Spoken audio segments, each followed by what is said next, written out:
எனக்கும் அதே தான் வயசு, ஆனால் நீ ஏன் படிக்கலை அப்படின்னு. அந்த பிள்ளை சொல்றது, என்ன படிக்கலை இல்லை, படிக்க வைக்க யாரும் இல்லை,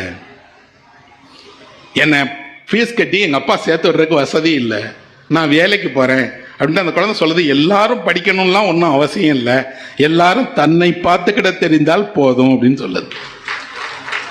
உண்மையில் நம்மை தன்னை பார்த்துக் கொள்வதற்குத்தான் நமக்கு கல்வி வேணும் போல இருக்கு. தன்னை பார்த்துக் கொள்வதற்கு ஒரு 10 வயசு சிறுமிக்கே முதிர்ச்சி வந்து விட்டது என்றால் வறுமை கற்றுத் தந்திருக்கக்கூடிய மகத்தான பாடம் அது. அந்த குழந்தை கிளம்பும் போது இந்த பையன் சொல்றான், அப்பா நீ ₹1 கொடுத்தேல, நான் அந்த குழந்தைக்கு ஏதாவது கொடுக்கட்டுமா அப்படின்னு. என்ன கொடுக்க போறேன்னு கேட்டா, என்கிட்ட இருக்க ஆரஞ்சு பழத்தை எல்லாம் அந்த குழந்தைக்கு கொடுத்துட்டாப்பான்னு கேட்கறான். அந்த குழந்தைகிட்ட கொடுக்க போகும்போது அந்த குழந்தை வாங்க மாட்டேங்குது. பாட்டி சொல்றா, வாங்கிக்கோ, அவ கொடுக்குற ஆரஞ்சு பழம் தானே. அந்த குழந்தை வாங்கிக்கிடுது. வாங்கிய போது இவர் என்ன நினைக்கிறார் என்றால், அந்த பையனை அப்படியே ஆற தழுவி பையனை தூக்கி கொண்டாட வேண்டும் போல இருந்தது. ஏனென்றால் நான் ஒரு மகனை அல்ல, அன்பின் வடிவத்தை மகனாக பெற்றிருக்கிறேன். அவன் அன்பினுடைய வடிவமாக இருக்கான். அப்போ உண்மையில் படித்த, இலக்கியம் தெரிந்த, பண்பாடு தெரிந்தவர்கள்